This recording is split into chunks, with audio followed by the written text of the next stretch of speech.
here we are back again for our fourth video with Joe. Joe has done an amazing job of pulling together all the loose threads, bringing the Sadducees, these literalist Jews, and these putting them together and coming and zeroing in on this fellow Nehemiah ben Huziel and showing how his story also impacts on what we're looking at in the 7th century. And then moving into Omar, this fellow Omar, who has such an impact not only there in Jerusalem, but also in what we now know today as possibly the person that we're looking for, the Muhammad of the 7th century. Now, we're going to continue with that because it's obvious in the last segment Joe did talk about the fact that this Omar converted to Christianity. But who was it that was pivotal in that? And some of you probably want to know the name. The name he's going to introduce is this priest who is named Gabriel. Now, that's new to us. We haven't really heard that yet on Fander Film. But I've asked Joe to come back and to unpack this, to look at it and show historically how this Gabriel is significant and who he is and where he came from and what his background is. So, Joe, you're there. I see your red star there. So good to have you on board. Say hello to everybody. Shalom, everybody. Thank you for having me back again, Jay.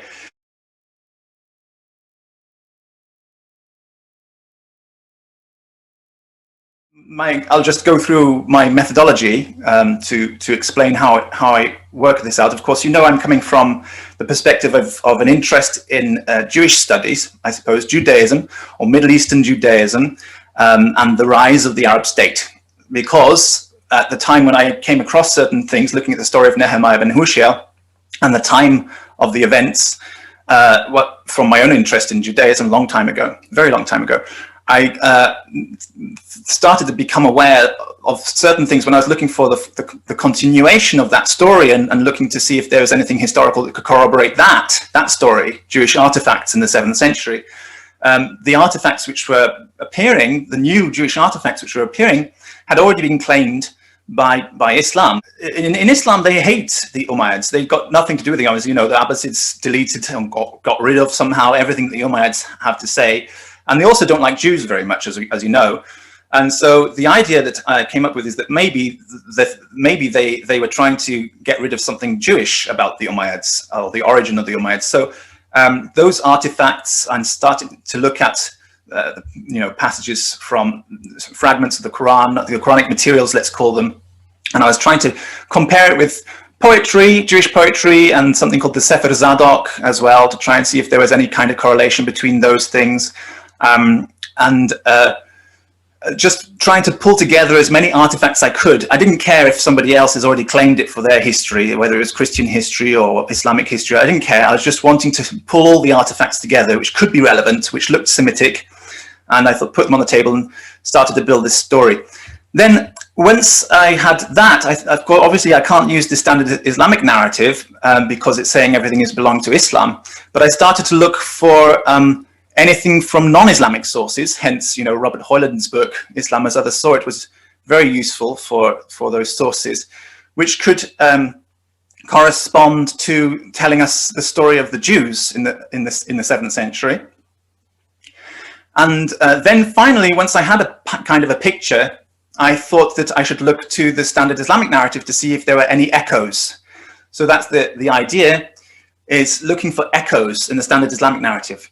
So this methodology allows us to establish corroborated facts, because if you have an echo in the standard Islamic narrative for something which you've already established based on the artifacts at hand and the records at hand, and then the non-Islamic sources which don't seem to be saying anything about anything which is corresponding to the Islamic narrative, but it's talking about the rise of the Arab state, but these sources are not some things which are recorded in the Islamic narrative, then you've got an alternative story, haven't you? You've got an alternative history, and of course it's much further north than the Islamic narrative. But then you can think, well, we've got all of this history, this whole story is building up in the north, and it's to do with a kind of Jewish sects and the what we can call the rise of sort of a messianic sort of belief amongst Jewish sects in the north. And And then you think, well, let's look for anything in the standard Islamic narrative which has got echoes. So we find that Omar is quite an interesting character, and his journey, and also this Khalid and this Amr. So you've got three people that you can take from the standard Islamic narrative who seem to correspond, their actions, their movements seem to correspond to activities that are going up in the north, and you can sort of build a picture of at least one historical person who seems to have a lot of echoes, and you've got some quite good corroboration. So, because if you want objective, fact has to be objective. It can't be subjective. If something's subjective, it's not good enough. You've got to have objectivity, and objectivity means witnesses who are independent. You can't have everything being told from one side. The Abbasids and their narrative, it's not. It's subjective. It's all Abbasid. It's all one-sided. So if we can find something from other witnesses, which is corroborated in the standard Islamic narrative, then my methodology is that we've probably got something factual here. We've got corroborated events. So we see corroboration with this Chinese event source, the Omar, Amr, Khalid events. Just to remind people that these three names have very similar meanings, okay? All to do with longevity, immortality, eternity. They've all got very similar sort of meanings there. So we have to, so we can say, well, probably they are being translated by different people. Looks like Khalid is the Eastern name for this person when it's translated. These sources, whatever these sources were, maybe they were Aramaic, maybe there was a different dialect of Arabic. When they were translated in Eastern sources, it seems like they call him Khalid. When they were translated in Western Arabic sources, it seems like they're calling him Amr. Later, the Abbasids decide to call him Omar, and the non-Islamic sources tend to call him Ambrose or Amr or Amr or Emir, simply an Emir. Just point out that there is a difference in letter between the Aleph in Emir and the Ain in Omar and Amr. So there is a difference, but as foreigners could be writing it down, they wouldn't necessarily be interested in the small differences of pronunciation like that. Okay, so we get this person here, and we see the echoes with the Islamic story. And I want to bring up some points which I saw, and if I can, just in the comments, somebody actually mentioned that there is this story that Omar and Muhammad are actually going to rise from the same grave at the day of resurrection. And that was an interesting echo, which I didn't know about. I think it's called John P. brought that up. And that was a very interesting echo, because that just sort of, again, is sort of adding to the idea that Omar and Muhammad are the same person. If they're going to come from the same grave, then they may be the same person.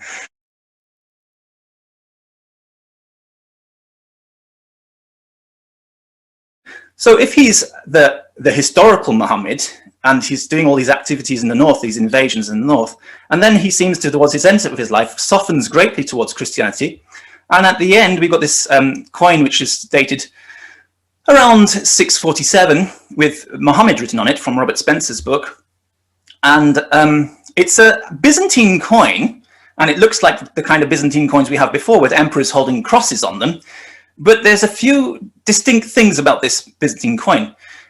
His face has been sort of wiped, but and the word Muhammad has been written in Arabic on this coin, Muhammad, but they'd left the cross on, holding a cross. So it's like, well, they wiped his face, they put Muhammad on, but they thought, no, the cross is fine. He was holding a cross, that's right. I mean, this is a big slap in the face to the idea that, no, these were just Byzantine coins which were in circulation beforehand. And they didn't bother changing them. Well, they changed the face, they changed the word. It's very clear. I mean, there's no argument you can bring against it. It's very clear that they thought the cross, holding a cross, was fine. That's great. That's exactly what he was doing. That's him. So they left him holding the cross, even though they wiped the other things, which is, I think it's indisputable. You can't argue that this is somehow a relic or leftover, that they got distracted somehow and decided to leave him holding the cross. This is the King Muhammad, the leader, holding a cross as a Christian leader. So he converted to Christianity. So what do we have for the echoes of a conversion in Islam? Well, we've got this story of Omar killing his sister and then feeling remorse about it. And when he finds out that the words that she was reading on this jawbone were actually gentle words, And he was filled with grief about that, and that the standard Islamic narrative says he converts to Islam following it. But what else is there on the conversion? So let's look at the story of Muhammad, right? Because the story of Muhammad in the standard Islamic narrative says that he was also converted at one point. He had an encounter with somebody called Gabriel in a cave in Hira, they say.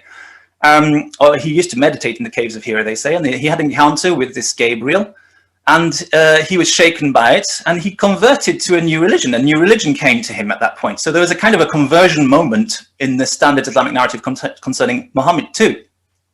So, but we're under the idea that this Muhammad and this Omar are the same person. So this conversion moment should be the same event. Is there any chance at all in history that this Omar Muhammad person in the north might have actually met somebody called Gabriel and was very delighted about the event, and maybe that happened before he minted these coins? Is that possible? Remarkably enough, yes, it is. So the source is Gabriel of Kartmin, it's the life of Gabriel of Kartmin, part 12, or volumes 12 and part 72, which is on page 123. So this is what it says, and I've just changed the words a little bit to make them easier to understand. Okay, so it says, Lord Gabriel went to the Sultan of the sons of Hagar, the converts, who was Omar ibn Khattab, in the city of Cizre. I don't know the Turkish pronunciation, but that's how it's spelt in modern Turkish. It's in Turkey now. I can't remember off my top of my head what the name of the original city was, but it's in that location. And Omar received him with great joy. And after a few days, the blessed man, that means Lord Gabriel, petitioned this ruler and received his signature to the statutes and laws, orders and prohibitions, judgments and precepts pertaining to the Christians, to churches and monasteries, and to priests and deacons, that they should not pay the tax, which is, I've put in here as jizya, to remind you of the tax that Christians have to pay as dhimmis to the Muslims. It's called the jizya. They didn't have to pay the tax, and to monks that they be freed from any tax. They were free from any tax. Now that refers to, if we've already got the jizya tax, which is what the dhimmis have to pay in an Islamic state, and the Sadducees as literalists also had a similar view, because that's taken from Sheba, who paid a sort of a dhimmi tax to Solomon, if you remember. But they were freed from any tax, and there is a second tax. If you remember, in Islam, there's this secondary tax, which is called zakat, charity. So you've got jizya for the dhimmis and zakat, which Muslims pay. But these ones are freed from any tax. It means they don't even have to pay zakat. What does that mean? It means that they would have been supported by zakat. They were ones who were qualified to be supported by zakat. Now, in Islam, the only people who are allowed to be supported by zakat are members of the same religion. And the zakat was taken from believers to support poorer believers, or the poor believers. So these Christians, or the specific monks, are being freed from any tax, indicating that the zakat is going to be used to support them. So that's a very, yes. So that's another way to say, listen, this suggests very clearly that he was also of the same belief that Gabriel was. Great stuff. Listen, this is good. This is the kind of thing we're looking for. This is the kind of thing we're unpacking. So when it's mentioning these two different kinds of taxes here, the echo we have in the standard Islamic narrative of these two different kinds of taxes are exactly jizya and zakat. So the fact that they're free from any means that they are the group which should be supported by those other people who are paying the zakat, and they're definitely not dhimmis. So that's a strong indication that they were the same religion as this Omar ibn Khattab at this point. Whatever religion he was beforehand, at this point, they were clearly of the same religion, or he considered them the same. And it's important to notice that this is after a few days, I think they said here. I'm just trying to find it. After a few days of meeting with this gentleman, this warlord, after a few days of meeting with this warlord, the blessed man managed to get these taxes released. So we can imagine that this meeting may have taken a few days, and in that time, this conversion happened. And he said, you know, we're on the same religion, so why should you pay any tax? In fact, you're not going to have to pay any tax. The tax will be supporting you. So also, it was ordered that the wooden gong should not be banned, and that they may chant hymns before the bier when it comes out from the house to be buried. Together with many other customs, the governor, that's Omar, was pleased at the coming to him of the blessed man, and the Holy One, this is again Lord Gabriel, returned to the monastery with great joy. Notice also how he's only called Lord Gabriel. In the monophysite churches, they tend to call him more Gabriel, more Gabriel. So this means Saint Gabriel. So this means that this is the name that he was known best by, as Saint Gabriel or just Lord Gabriel. And that's the name he's remembered by, again, echo in the standard Islamic narrative. So we actually have something which fits into our historical story, our alternative narrative of the conversion of this son of scripture, this convert or descendant of converts to a form of Judaism called Sadducee religion. And his name was Omar. And now suddenly he's on the same page with these monophysite Christians who are connected to Gabriel, this Saint Gabriel of Kartmin. So, and it's also got an echo in the standard Islamic narrative with the conversion event, which changed a person into Muhammad, as in the standard Islamic narrative. I'll just talk about the source a little bit more. So this source that we're talking about was dismissed by Robert Hoyland in his book as being unrealistic because it talks about wooden gongs, which were assumed to be not used in the Oriental Orthodox churches at the time. But I found the work of, it's a PhD thesis of somebody called Sean O'Sullivan. It's called Early Umayyad Syria, a study of its origins and early developments. It's a thesis submitted for the degree of PhD at the University of St. Andrews. And very importantly, he argues concerning this piece of evidence that, should I just find that again? That we cannot be certain about either the matters which dismiss it. The document is not considered to be authentic because its reference to permitting public Christian worship seems anachronistic to the conquest period, and because it is held that Omar would not have condescended to making such a localized treaty. But the argument which we're presenting is showing that there is actually a possibility, if we throw out the preconceived ideas of who Omar was and what he did, but if we look at the possibility, given all these evidences, that they're actually referring to the same person, that he converted, then he would have indeed condescended to making such a treaty. It would have been very clear that that's what he would have exactly done if he was converted. So the only point left is this matter of the anachronistic forms of worship. But this doctor says that one cannot be certain about either of these matters. So he's got his, this is his PhD thesis. I imagine he knows very well about the matters of Christian worship. And it refers to, of course, Omar's meeting with Gabriel, the monophysite metropolitan of Torabdin, who died in the year 648.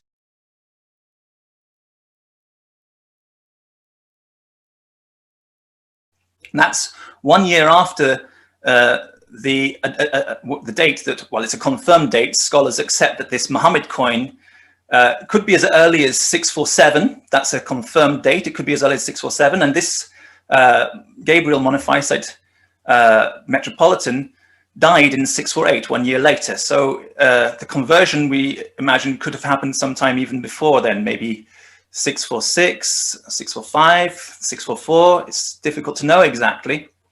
Standard Islamic narrative says that Omar died in 644 in November.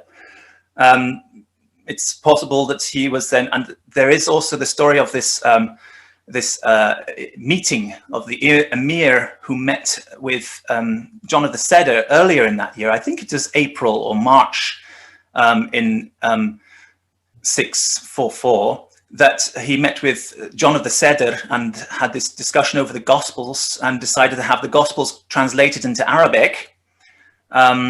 So give time for that to happen. This would probably be the Diatessaron, by the way, if we're talking about the Gospels in Arabic. The Diatessaron would have been the one that they probably would have used. So, which is why it's called Injil in singular form in the Quran, because they would have been using the Diatessaron. That's what it would have been talking about. So give time for that to be translated into Arabic and then him to read it. So he could have got converted just before he died in 644. And this then event of the meeting with Gabriel would have been in 644. But then also consider the possibility that the standard Islamic narrative may have just put the date November 644 in there in order to hide the fact that he was converted sometime after 644. And but that could have been then before, but any time between the translation of the documents by John of the Cedar and the Tayyaya at that time in March, April 644, until the minting of the coin in 647. So any time between 644 and 647, we have the possibility of a conversion. Perhaps he was converted for a while, and perhaps they just said, no, he died in 644 in order to hide or cover up anything about a kind of a Christian king ruling in the area, in case people heard of it after 644, but until 647. So anyway, we've got this kind of area that we can start looking for something in there. And so this event is about the meeting between Omar and this Gabriel,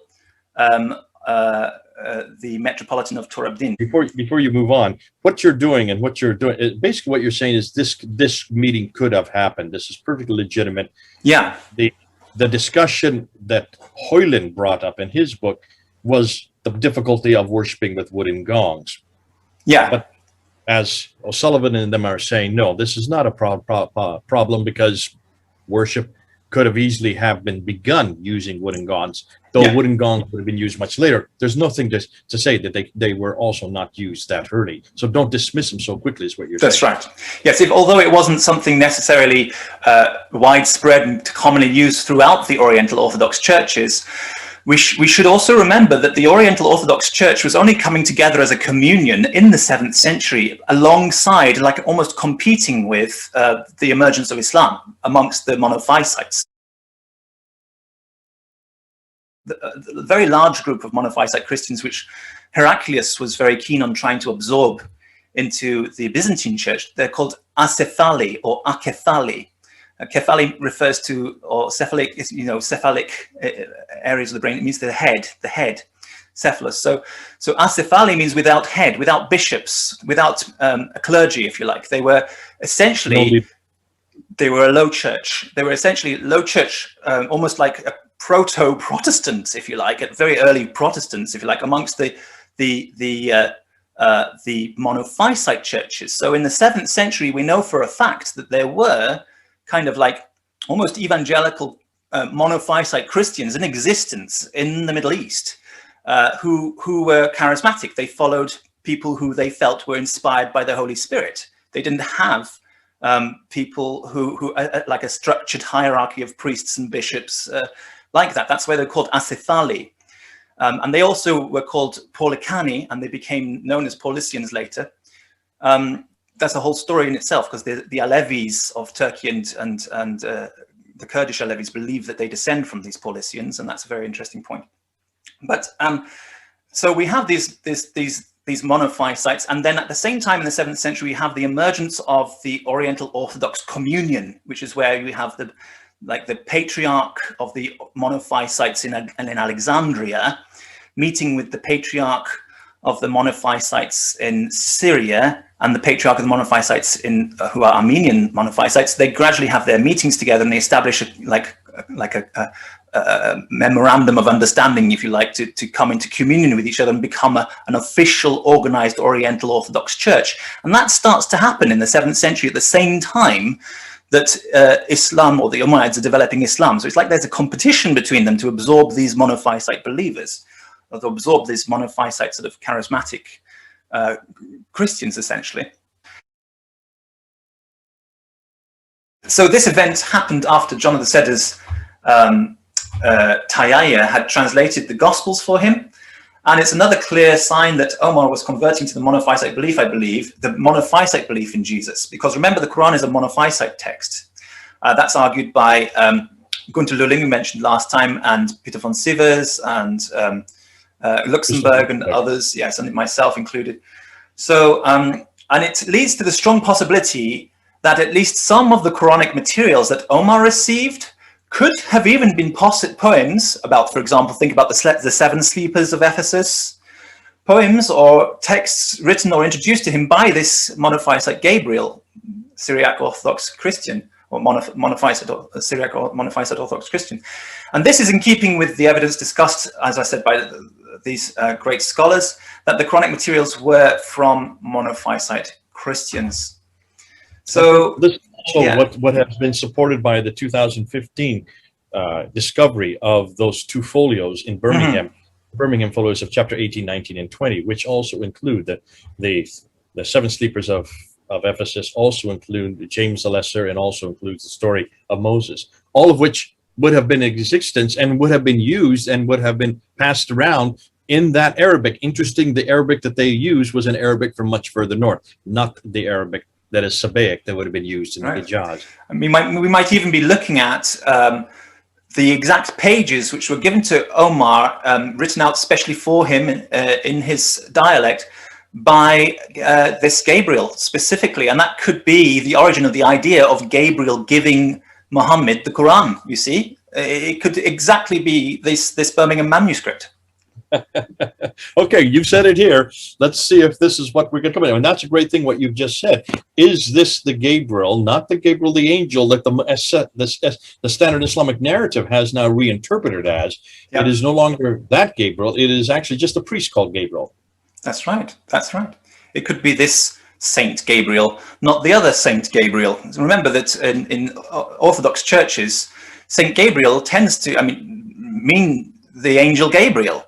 And could be easily misunderstood as the angel Gabriel by many people, especially if this is being spread around by people who are generally illiterate decades later after the death of Saint Gabriel of Kartmin. They may be just thinking, also, do you think, Joe, this may be, if you are from the Abbasid, much later 9th and 10th century, and you want to give credibility to the book you have, and you want to give it a credibility that is an authority that is above man, wouldn't it make sense then to take that Gabriel and make sure that this is the angel Gabriel, so that this text is coming from God himself, not from man, not from someone as simple or as insignificant as a priest? Absolutely, you said it, Jay. That's exactly the matter of the fact. To gain, sort of give credibility to their religion. People know the story. They're working with a story that people know. Oh yeah, Muhammad, he became Muhammad after he met Gabriel. People know that story, and basically you're just controlling the packaging, if you like. All you're doing is taking the elements of the story and controlling the packaging to just interpret it differently. So that's all you're doing as the Abbasid leaders, and it would suit your agenda very well. So, and then to teach them, where they've gone wrong. So this is what I'm talking about, these echoes. So since I've written here, the last slide, since we should only use parts from the standard Islamic narrative which seem like an echo of an independently recorded event, the end of Jizya for monophysites is more strong evidence that Omar had indeed converted, but not to a new religion called Islam. He converted to the monophysite belief in Jesus, which we see in the Quran. And it's a Hebrew, it's compatible with the Hebrew tradition, this monophysite view. Light from light, the angels are created from light, the same substance as we call God the Father, Ein Sof Or, infinite light. So he's of the same essence of the Father, if you like. That's compatible with Judaism, that there is this angelic messenger who is light from light. We should probably go into another video about that, because people are going to challenge this as a view in Judaism, but I can explain that too. Everything I can explain. But that is the correct view of the Messiah in Judaism as he is right now until he comes as the son of David at the end of time to sort of establish, you know, the messianic sort of era, I suppose, on the planet Earth. So he's converted this monophysite belief, and it was probably this Gabriel who converted him. So Omar was a Sadducee, converted to monophysite belief in Jesus. And remember that Leo the Isaurian mentions him as an author. He mentions Omar as an author of Islam's Quran. But people know Leo the Isaurian is from the 8th century. So we're talking about right. 720s. That's right. So Leo the Isaurian mentions this Omar as one of the authors of the Quran, perhaps because he has these pages from Gabriel, the revelation from Gabriel, part of the liturgical writings, which remember in Syriac is called Qariana. It means lectionary. These are liturgical writings. So Gabriel gives him the Qariana. Translate that, Gabriel gives him the Quran. That's in Hebrew, it's Mikra, by the way. The word Qariana in Hebrew is Mikra, which is, again, what the sons of Scripture believe in, because we now think that the Bible is called Tanakh, but this is a new name for it. It's an acronym for Torah, prophets, and writings. Torah, Nevi'im, Ketuvim. But the old name for the Bible in Hebrew was Mikra, which translated into Syriac is Qariana, which translated into Arabic is Qur'an. So again, it just refers to biblical and liturgical writings. So this Gabriel has introduced him to these writings, he's given these writings, and so that's the origin of that story. So the standard Islamic narrative is just basically echoing a visit from Gabriel before his conversion. There we go. That's basically it. Echoing, and I would say expanding, and also creating more authority and giving it more substance by putting it into God's hands rather than man's hands. Right. They're twisting the story. But for me, the only important point is the echo. I'm not interested in the elaborations. All I'm interested in the echo, because the echo is a corroboration, and it makes it not just a theory, but an objective fact. And that's what's interesting for me. So do you have any comments at this point, Jay? No, and I think this is a good place to wrap this one up, because it's terrific to see what you're doing. You're pulling in, and as you said at the very beginning of this episode, you want to look both at the historical material that's there. Now, you went to Hoyland, you found this story from Gabriel of Kathmandu. Hoyland throws it out just because he doesn't like the idea of wooden gongs that early, without thinking through that you should throw it out just on such a small category. But certainly, O'Sullivan comes back, Sean O'Sullivan, and says that this is a perfectly legitimate story to use. We can use it, and when you look at it, you will see that. And what I love what you've done is you've looked and you've unpacked it and said, if this is happening in the 640s, when he meets Gabriel, the fact that he asks not to pay taxes, not to pay any of the jizya tax, and also the zakat tax. Now, there's another tax that you probably are not aware of, and that is the haraj tax. The haraj would be the land tax. I don't know if I don't see that here. Well, that's not mentioned. It says from any tax, so that would be included, I suppose, because it's any tax. Because those are the two main taxes that those who are outside were being, those who come from outside had to pay. The dhimmis had to pay. For those people who don't know what we're talking about, dhimmi means protected people.